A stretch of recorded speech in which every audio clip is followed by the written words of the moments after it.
বাছুরটির বয়স আনুমানিক 2 মাস।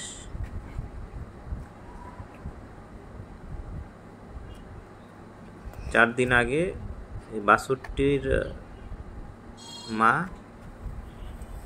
ভুলবশত এর পায়ের উপর পাড়া দিয়ে ফেলে, যার কারণে একটি সমস্যার সৃষ্টি হয়। তো খামারি আসলে প্রথমে বাছুরটিকে আমাদের কাছে নিয়ে আসেননি, তিনি অনেক কবিরাজ, ঝাড়ফুঁক এগুলো দেখিয়েছেন। পরবর্তীতে যখন ঠিক হচ্ছিল না তখন তিনি আমাদের কাছে নিয়ে আসেন। আমরা চেক করে দেখতে পারি আসলে বাছুরটির মূলত ফ্র্যাকচার হয়েছে, মানে হাড়টি ভেঙে গিয়েছে পেছনের পায়ের। তো এখন যেহেতু এর একমাত্র সমাধান হচ্ছে আপনার প্লাস্টার করা, যার কারণে আমরা প্লাস্টার করে দিচ্ছি। আশা করি প্লাস্টার করার মাধ্যমে বাছুরটির হাড়টি সুন্দরভাবে আবার জোড়া লেগে যাবে এবং বাছুরটি আবার আগের মতো সুস্থ হয়ে যাবে। তো খামারিদের কাছে অনুরোধ যে এরকম যদি অসতর্কভাবে কখনো এরকম ব্যথা দিয়ে ফেলে আপনার বাছুরের মা, তাহলে অবশ্যই খুব দ্রুত হাসপাতালে নিয়ে আসুন, একজন ভেটের পরামর্শ নিন, তাকে দিয়ে চেক করান যে তার হাড়ে কোনো সমস্যা হয়েছে কিনা। তাহলে কিন্তু যত দ্রুত সম্ভব ট্রিটমেন্ট করাবেন তত দ্রুত সম্ভব কিন্তু আপনার বাছুরটি সুস্থ হওয়ার সম্ভাবনা বেশি থাকে। আর এই সকল ক্ষেত্রে কিন্তু আপনার ঝাড়ফুঁক, কবিরাজি কিন্তু কোনোভাবেই কাজ হবে না।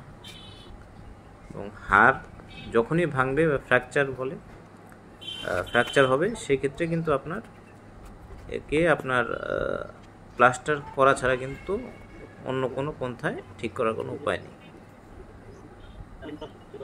তো আশা করি আপনারা সতর্ক থাকবেন এবং বাছুরের পরিচর্যা করবেন। আমাদের পুরো ভিডিওটিতে আসলে শুরু থেকে কীভাবে আমরা প্লাস্টারটা করেছি সেটা দেওয়া আছে।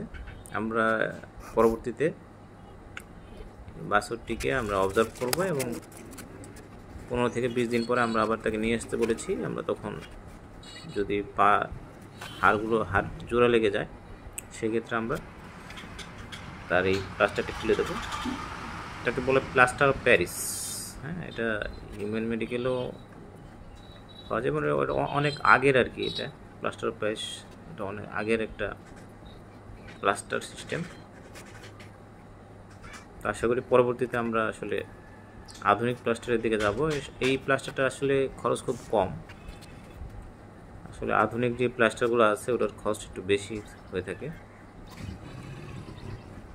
তো যেহেতু গবাদি পশুর ক্ষেত্রে আসলে কম খরচে চিকিৎসা সেবা দেওয়াটা গুরুত্বপূর্ণ, তাই অনেক সময় ইকোনমিক বেনিফিট বিচার করেও আমরা অনেক সময় চিকিৎসা প্রদান করে থাকি।